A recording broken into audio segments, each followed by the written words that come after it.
passes through the plane of the galaxy, it's very likely, not that so much that the laws of nature will change, but that the conditions will change. The conditions for which our technology is designed are relatively low energy conditions. But as we pass through the plane of the galaxy, we're going to go through some very high energy areas, radiation bands. And this is already happening. I posted a link the other day on our forum of a report by a Russian scientist that gives a much bigger picture, overall picture of the current, especially ecological changes going on the planet. And he says, he puts together a bunch of observations from different satellites that indicate that the heliosphere of the sun is undergoing a profound transformation, receiving a lot of high energy particles from the galactic neighborhood as it passes through the plane of the galaxy. And that this is increasing the amount of current. You see, space is an electromagnetic environment. It appears to be empty, but actually it's full of charged particles. And these charged particles don't just rattle around randomly. They go in flows and patterns along the lines of magnetic force. Magnetic fields, of course, are caused whenever a charged particle moves. That's how an electric motor works. That's how radio works. As soon as you move an electrical current in a conductor, it generates an electromagnetic field, and any charged particles in the neighborhood tend to follow that field. That's just the laws of electrodynamics. So space is full of plasma, and that plasma can have different energy levels, and the area that our solar system is moving into right now has a much higher energy level than the area where we have been in the last, few hundred years especially. So what's happening is this increased energy flux is heating the whole planet. That's the actual cause of global warming. The greenhouse gases are one cause, but they're not the primary cause. The primary cause is the higher energy environment that we're going through. So what does that mean in terms of electronic technology? Well, our current electronic technology is designed for a relatively low energy environment. But this is changing. This is changing. And especially this next solar maximum in 2012 is going to be really intense. So we can expect that there are going to be some very high energy events, probably coronal discharges from the sun, that are going to affect the planet. And if that does, the effect would be very similar to, there's a certain form of atomic attack that would produce a very strong charge, electrical charge, and would basically fry all the electronics in the region. And the way it works is that, of course, when a nuclear weapon goes off, it emits lots and lots of plasma, lots and lots of charged particles. And when these charged particles hit our atmosphere, they give off electromagnetic waves. And those waves can induce a current in any conductor. And so they would induce a current basically so large that it would fry all the electronic equipment, power grid, even car ignitions, what to speak of computers and delicate things like that. So this is an entirely possible, especially around the solar maximum 2012, that we're going to have a lot of heat energy coming from the sun. We're going to have a lot of plasma coming from the sun, maybe a coronal mass ejection, CME,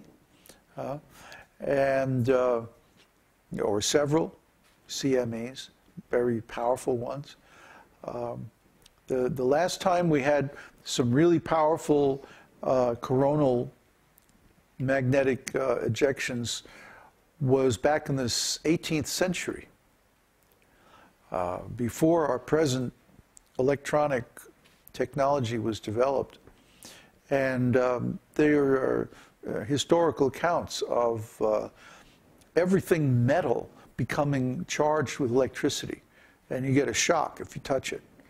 You know, it doesn't have a lot of current, so it can't really hurt you, but it has a lot of voltage, and voltage is what breaks down semiconductor junctions and things like that, and basically fries computers and stuff like that.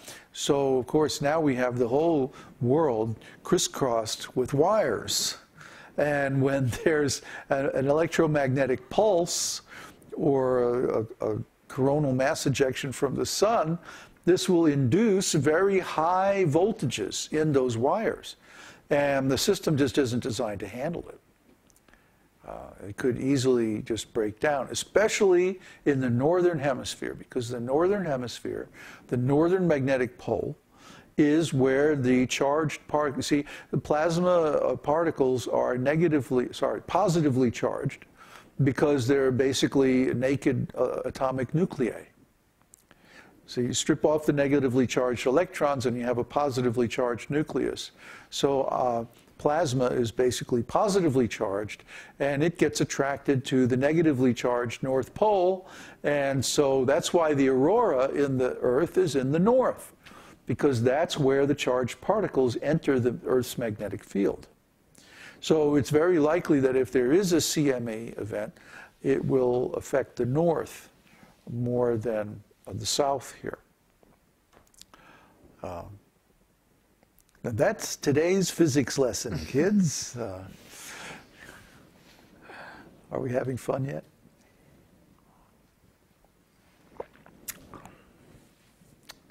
So there's just all kinds of delicious disaster scenarios that we've been looking into in the last week or so, especially. Some new research has come out, very good research from people who have about a 70 to 80% hit rate on their predictions. And they're predicting some pretty dire stuff.